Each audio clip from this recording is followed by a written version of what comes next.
जय हिंद दोस्तों। आज हम नंबर सिस्टम में यानी संख्या पद्धति में एक चौथी टाइप से के क्वेश्चनों को पढ़ेंगे जो गुणा व भाग पर आधारित होगा।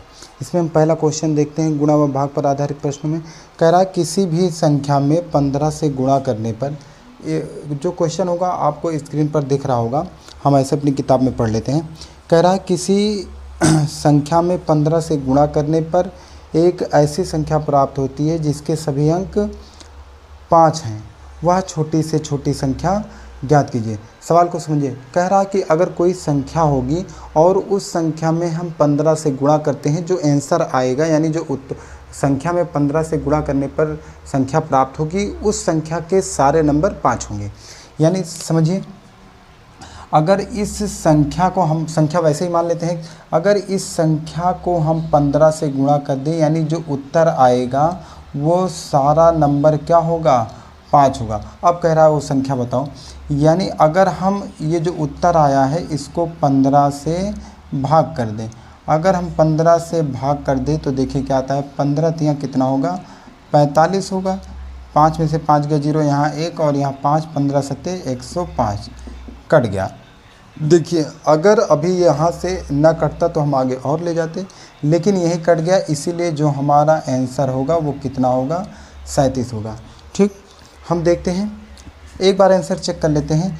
क्या 15 को 37 में गुणा करने पर इसका जो उत्तर आएगा उसके सारे नंबर 5 होंगे। 15 सत्ते 105 के 5 हासिल आया 10, 15 तियाँ 45 और 10 कितना हो गया, 55। यानी मेरे ख्याल से सवाल सही है। इसका ये मतलब हुआ अगर हम 15 में 37 को गुणा कर दें तो उत्तर में जो भी आएगा उसके सारे नंबर क्या होंगे, 5 होंगे।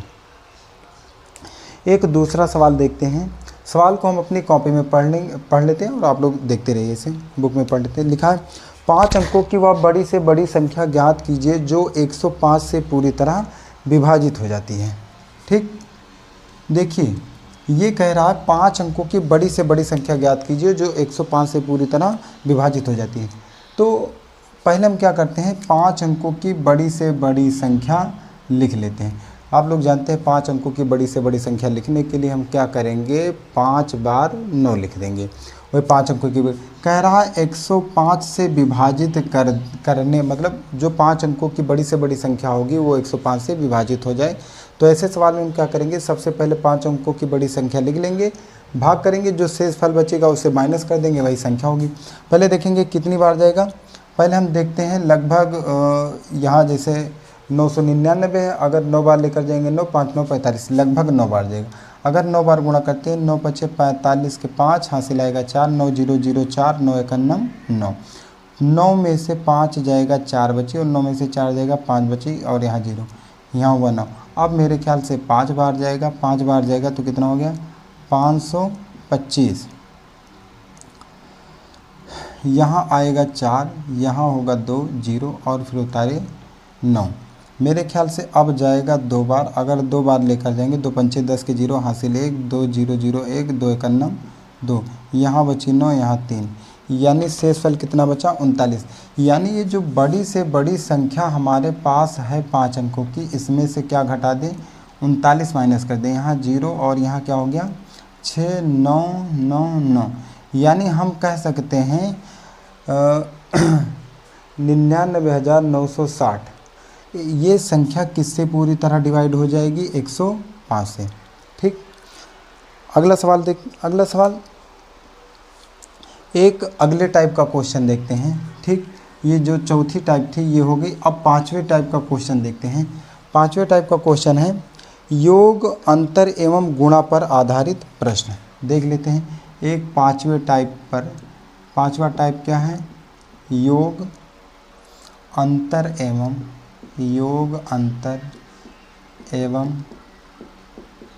गुणा पर आधारित प्रश्न।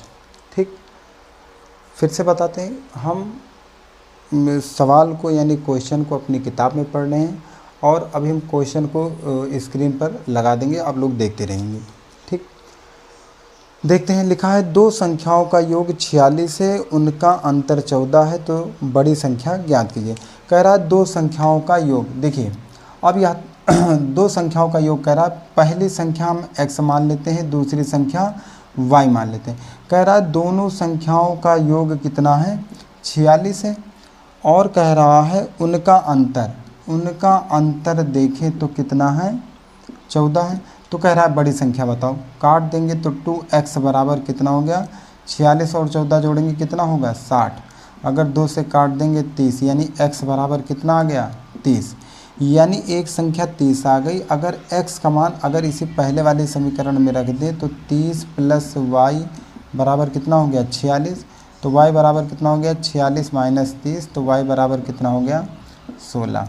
हमसे बड़ी संख्या पूछ रहा और बड़ी संख्या क्या होगी, 30, यानी जो आंसर होगा वो 30 होगा। ठीक, अगला सवाल देखते हैं। अगला सवाल कह रहा है किसी धनात्मक संख्या में से 10 घटाने पर उसके व्युत्क्रम का 15 गुना प्राप्त होता है, वह संख्या कौन सी है। देखिए ये भी सवाल बहुत बढ़िया। देखिए जितने भी हम सवाल करवा रहे हैं वो कभी ना कभी किसी न किसी पेपर में पूछे गए। ऐसा नहीं कि हम क्वेश्चनों को ऐसे ही लेकर आए हैं, क्वेश्चन को पहले हम इधर उधर से लेकर आए छाटे तब यहाँ लेकर आए हैं। ठीक, लिखा है किसी धनात्मक संख्या में से 10 घटाने पर उसके व्युत्क्रम का 75 गुना प्राप्त होता है। देखिए कह रहा है किसी संख्या में से अगर 10 घटा दें, ठीक, तो जो मतलब संख्या जो प्राप्त होती है वो संख्या का व्युत्क्रम होता है और उसको 75 से गुणा कर दे तब वो बराबर होती है। देखिए क्या कह रहा है, किसी संख्या में से अगर हम 10 घटा दें तो जो उत्तर प्राप्त होता है वो संख्या का व्युत्क्रम प्राप्त होता है, लेकिन अगर उसका 75 गुना कर दें तो। ठीक, अब हमें संख्या निकालनी है। अगर संख्या निकालनी है x को इधर लेकर आएंगे, यहाँ होगा x² - 10x बराबर कितना हो गया, 75। अगर 75 को इधर ले आए तो 10x - 75 बराबर कितना हो गया, 0। अब अगर हम इसी का गुणनखंड कर लें तो गुणनखंड कितना हो गया, मेरे ख्याल से इसका हम करेंगे 15 × 5 = 75 और 15 में से 5 जाएगा 10 बचेगा। देखो x² यहाँ कितना होगा, 15 - 5 x - 75 बराबर 0। तो x² - 15x माइनस यहाँ +5x हो गया -75 बराबर 0। x कॉमन कर लेंगे, x - 15 +5 कॉमन करेंगे, x - 15 बराबर 0। तो x - 15 बराबर 0, तो x बराबर कितना हो गया, 15। यानी वह संख्या कौन होगी, 15 होगी। ठीक, देखिए सवाल एकदम ही आसान। अगर पेपर में आपको ऑप्शन दिया जाता है तो यही आप ऑप्शन से भी चेक कर सकते हैं। ठीक, अगर हम तीसरा सवाल देखें, कह रहा है किसी संख्या का 2 गुना करके उसमें 9 जोड़ा जाता है, इस प्रकार प्राप्त संख्या का तिगुना 75 के बराबर है, वह संख्या कौन सी होगी। देखिए सवाल एकदम इसी के जैसा है।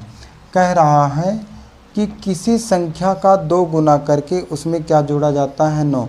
मतलब कोई संख्या है और संख्या का हम 2 गुना कर दें और 2 गुना में हम 9 जोड़ दें और जोड़ने के बाद क्या कर दें, 3 गुना कर दें, तो वो संख्या कितनी प्राप्त होती है, 75। ठीक, देखो सबसे पहले संख्या हम x मान लेते हैं और कह रहा है, देखिए सवाल पढ़िए, कह रहा है संख्या को 2 गुना करने पर हमने संख्या को 2 गुना कर दिया है और कह रहा है संख्या में 9 जोड़ने पर हम संख्या में 9 भी जोड़ दे रहे हैं और कह रहा है इसका 3 गुना पर करने पर 3 गुना भी कर दिया और कितना प्राप्त होता है, 75 प्राप्त होता है। अगर हम 3 से काट दें तो 3 दूनी 6 हो गया और 3 × 5 = 15, यानी 2x + 9 बराबर कितना हो गया, 25। तो 2x बराबर कितना हो गया, 25 - 9, तो 2x बराबर कितना हो गया, 16। अगर काट दें तो 8x बराबर कितना हो गया, 8। यानी वह संख्या क्या होगी, 8 होगी। ठीक, आप देखते रहिए, स्क्रीनशॉट लेते रहिए। ठीक, एक अगला सवाल देखते हैं। कह रहा है 2 संख्याओं का योग तथा गुणनफल 11, 18 है, उनके व्युत्क्रम का योग बताइए। देखो कह रहा है 2 संख्याओं का योग 11 है। अगर पहली संख्या x मान ले, दूसरी y मान ले और इनका योग कितना है, 11 है। और कह रहा है इन्हीं संख्याओं का गुणनफल कितना है, 18। कह रहा है इनके व्युत्क्रम का योग बताओ। अगर हम पहले इसको हम समीकरण 1 मान लें और इसको समीकरण 2 मान लें। अगर 1 को 2 से भाग कर दें, यानी हम क्या कर दें, x प्लस वाई बटे कितना कर दें, एक्स वाई, और यहाँ 11 बटे 18। तो यहाँ क्या होगा, x बटे एक्स वाई, इसको दो पार्ट में डिवाइड कर दें, y बटे क्या हो गया x, y बराबर 11 बटे 18, y से y कट गया, x से x कट गया। अगर हम देखेंगे 1 बटे वाई और 1 बटे x बराबर 11 बटे 18। ठीक, कह रहा है संख्या जो है उसके व्युत्क्रम का योग। देखिए संख्या का व्युत्क्रम कितना हो गया, 11 बटे 18 हो गया। ठीक, एक अगला सवाल देखते हैं।